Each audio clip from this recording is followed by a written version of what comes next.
What was supposed to be a quiet Thursday afternoon in regional New South Wales turned into a nightmare. On the 22nd of January 2026, the small central west town of Lake Cargelligo was shattered by a burst of gunfire that left 3 people dead and another fighting for life. Among the victims was a 25-year-old woman who was 7 months pregnant with her unborn son. As police scrambled to respond, the scale of the violence became clear. Tactical units were deployed, statewide resources were activated, and a massive manhunt began for an armed suspect believed to still be on the move.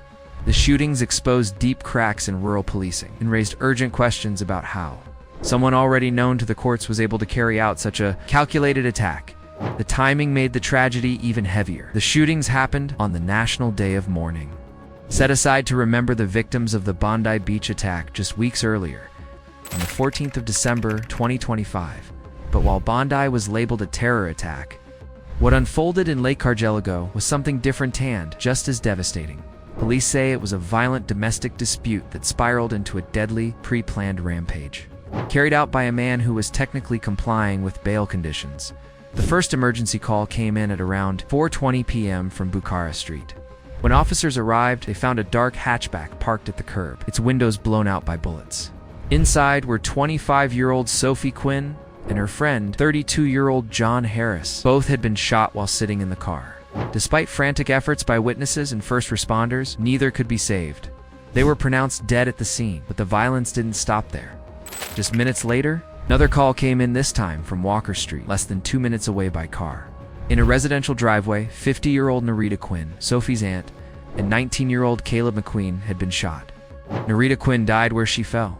McQueen survived but was critically injured and later airlifted to Canberra Hospital for emergency treatment. Police believe the speed and precision of the attacks point to a suspect who knew the town well, moving quickly between locations. The shooter appeared to target people closely connected to Sophie Quinn, her family and support circle. Investigators say the pattern fits an extreme form of domestic violence, where rage is directed not only at a partner, but at those around them as well. The man police are now hunting is 37-year-old Julian Ingram, also known as Julian Pierpoint. His background has become a major concern for investigators. Ingram has lived in the region for years and worked for Lachlan Shire Council as a gardener and weeds officer. That job gave him intimate knowledge of local roads, back streets, and rural terrain, knowledge that police say could help him evade capture. And that advantage is now at the center of an urgent, higher-risk manhunt. As authorities warn the public, the suspect is armed and dangerous. The ghost in the bush. Why Julian Ingram is so hard to find. To understand why police believe Julian Ingram has such a dangerous head start, you have to understand his job. As a weeds officer for a rural council, his work didn't keep him behind a desk.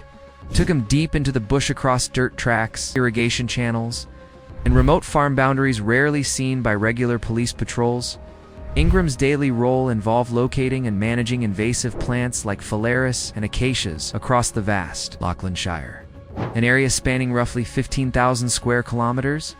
That kind of work demands more than just basic field knowledge. It requires strong bush survival skills, an understanding of seasonal water movements along the Lachlan River, and a quiet awareness of which rural properties are lived in and which are empty. After the shootings, police say Ingram fled in a white Ford Ranger utility vehicle owned by Lachlan Shire Council. The ute, registered DM07GZ, is fitted with high-visibility council markings, a metal tray back, and an emergency light bar. But there was one critical detail that immediately complicated the manhunt. The council confirmed the vehicle was not fitted with GPS. Once Ingram left the reach of town's CCTV cameras, police effectively lost the ability to track him. A systemic failure. How bail conditions fell apart. Of the most disturbing aspects of the Lake Cargelligo case is the fact that Julian Ingram was out on bail when the shootings happened. Just 8 weeks earlier, he had been charged over a series of domestic violence offenses involving Sophie Quinn. Those charges included stalking and harassment with intent to cause physical harm, common assault, and property damage. Despite that history, Ingram was not in custody. The low-risk label that changed everything when Ingram was granted bail on the 30th of November 2025. Police in the court assessed him as low risk. That decision was largely based on a single factor. He had not committed a recorded violent offense in the previous 5 years. Critics now say that kind of box-sticking approach ignores how quickly domestic violence situations can escalate. On paper, his bail conditions looked strict. In reality, they weren't enough. He was required to report to Lake Cargelligo police station every morning. He was barred from going within 100 meters of Sophie Quinn or her home. An apprehended domestic violence order was in place, which police say he had followed since December. On the morning of the shooting, at exactly 8:12 a.m., Ingram walked into the police station and signed in just as he was supposed to. Assistant Commissioner Andrew Holland later pointed to that compliance as proof that Ingram had been meeting every condition set by the court, but experts now believe that same compliance may have been part of the plan. By appearing cooperative, Ingram kept suspicion low while allegedly preparing for the attack. Investigators are examining whether he used his council workday to quietly move weapons or supplies into bushland locations ahead of the afternoon shootings. A tragedy on a day of mourning. Timing of the attack has only deepened the shock. Thursday, the 22nd of January 2026, was the National Day of Mourning across Australia, marking the deaths of 15 people in the Bondi Beach shooting just weeks. Earlier on the 14th of December 2025, flags flew at half-mast. The country paused to reflect. Just 2 days before the Lake Cargelligo shootings, federal parliament had passed sweeping new gun laws and anti-hate speech legislation in direct response to Bondi. Leaders spoke of unity, urgency, and action. And yet, in a remote NSW town, the system failed to stop a known domestic violence offender from carrying out a deadly attack. Julian Ingram did not hold a New South Wales firearms license and never had. That has triggered urgent questions about how he obtained the weapon used in the shootings. Police are investigating whether it came from the black market, was stolen from a rural property where firearms are often poorly secured, or was assembled using modified legal parts as the manhunt continues. Lake Cargelligo remains on edge, grieving, searching for answers, and waiting for a dangerous fugitive who knows the bush better than almost anyone chasing him. Inside the manhunt, Strike Force Deberta moves in. The hunt for Julian Ingram has now escalated into a full-scale, multi-agency operation known as Strike Force Deberta. This isn't a routine search. It involves the NSW Police Tactical Operations Unit, Polair helicopters circling overhead, and support from the Australian Defence Force. The Tactical Operations Unit, known as the TOR, presents the highest level of policing in New South Wales. These officers are trained for the most dangerous situations: armed sieges, high-risk arrests, and tracking suspects through remote bushland where long-range firearms are a real threat. Their deployment signals how seriously police are treating the danger Ingram poses. Why the Central West is so hard to police. Searching for a fugitive in the Central West is nothing like a city manhunt. There are no tight street grids or CCTV cameras on every corner. Instead, police are facing vast stretches of bushland around Lake Cargelligo and nearby, about millions of square hectares where a person can disappear without leaving a trace. TOU officers are now carrying out exhausting ground-level searches in harsh conditions.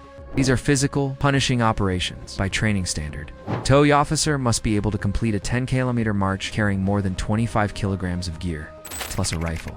They are trained in low-profile movement, including leopard crawling in close quarters. Tactics in both rural and urban settings. Those skills are being put to the test as police expand their search zone toward Uabal. On the night of Friday, the 23rd of January, officers searched multiple properties in the area, following intelligence that Ingram may have passed through the Bush Advantage, Uabalong, and the Lachlan River too. Areas of particular concern for police are known locally as the Uabalong Fringe and the Murray. These locations are thick with undergrowth and sit close to the Lachlan River. The terrain is dense, uneven, and deeply familiar to locals. If Ingram has abandoned the council ute and moved on foot, investigators believe the riverbank could be his safest route. Tall red gums line the water's edge, many marked with Aboriginal carvings. The heavy shade and natural cover would allow someone to move between properties without ever stepping onto an open road or being seen. A community carrying deep cultural pain. This tragedy has cut especially deep for the Aboriginal communities of the Central West. Sophie Quinn, Narita Quinn, and Caleb McQueen all belong to a close-knit Indigenous family with strong ties to Morin Bridge, a settlement just 12 kilometers north of Lake Cargelligo. Morin Bridge was established in 1949 as a relocation community for Wiradjuri, Ingyampa, and Pakanta people. Families were moved there from places like Tank and Menandia, found forcibly, and often with little choice. That history matters now. Generations of displacement, government control, have left the community deeply sensitive to failures by the state. Katie Quinn, Sophie's sister, captured that feeling clearly, saying the family can have no peace while Ingram remains on the run. The NSW, Aboriginal Land Council, described the victims as pillars of the local community. Their loss goes far beyond personal grief. It disrupts the social fabric of the region, including programs like Down the Track, which supports disengaged young people in Lake Cargelligo and Marine Bridge areas, already facing high levels of disadvantage. A town in lockdown, Lake Cargelligo is the kind of place where everyone knows everyone. With a population of around 1,430 people, triple homicide isn't distant news, it's personal. On Friday, the 23rd of January, the town fell silent. Streets were empty. Residents followed police advice to stay inside and keep their curtains drawn. The commercial hotel, usually a central meeting place, shut its doors early. The local IGA, one of the only grocery options for the region, is also closed under police direction. That level of lockdown creates a siege-like atmosphere, and experts warn it can leave long-lasting psychological scars. Seeing Bearcat armored vehicles roll down familiar streets and heavily armed officers moving through town stands in sharp contrast to Lake Cargelligo's normal rhythm birdwatching, water sports, and farming life, lessons from the past. Bush fugitives who gotta wait to understand how long this manhunt could last. Police are looking to history. One case stands out. Malcolm Naden, a former shearer, evaded police for 7 years between 2005 and 2012. He survived in the bush across the central west and mid-north coast, breaking into remote cabins, even the western plains, using his deep knowledge of the land to stay ahead of the two. Investigators say Ingram's background as a weeds officer puts him in a similar category. A fugitive with high environmental competence. Another warning comes from much more recently, in 2025. Desi Bird Freeman murdered 2 police officers in Poripunka, Victoria, before vanishing into Mount Buffalo National Park. Despite more than 125 officers being deployed, Freeman managed to evade capture for months. The terrain filled with caves, mine shafts, and rugged alpine bush worked in his favor. Together, these cases underline a sobering reality. When a suspect knows the land and the land is unforgiving, even the biggest police operations can struggle. And that is the reality now facing Lake Cargelligo, an armed suspect. Deep bushland, and a community waiting for an end that cannot come soon enough. What investigators are focusing on now as of the 24th of January 2026. Police are working on 2 fronts at the same time. The first is the urgent search for Julian Ingram. The second is tracing the firearms used in the shootings. Strike Forced Alberta is poring over dashcam vision and CCTV footage from across the Lachlan Shire, looking for even the smallest movement that might show where Ingram went after leaving town. At the same time, officers are going door to door around Bucara Street and Walker Street, speaking with residents who may have seen or heard something in the hours before and after the attacks. One person now plays a crucial role in the investigation. Caleb McQueen, the only survivor of the second shooting, is more than a victim, he is a key witness. His account will be central to reconstructing what happened, the order of events, and how Ingram behaved during the attack. Laws that could change after Lake Cargelligo. The scale of this tragedy is already pushing conversations about legal reform in New South Wales. There is a growing expectation that the case could lead to new legislation, possibly referred to as SOFI's, law aimed at closing the gaps exposed by the shootings. One area under review is the bail risk system itself. Critics want the current 5-year look-back rule removed, as the main factor in classifying domestic violence offenders as low risk, arguing it ignores warning signs that can escalate. Quickly, another proposal focuses on government vehicles.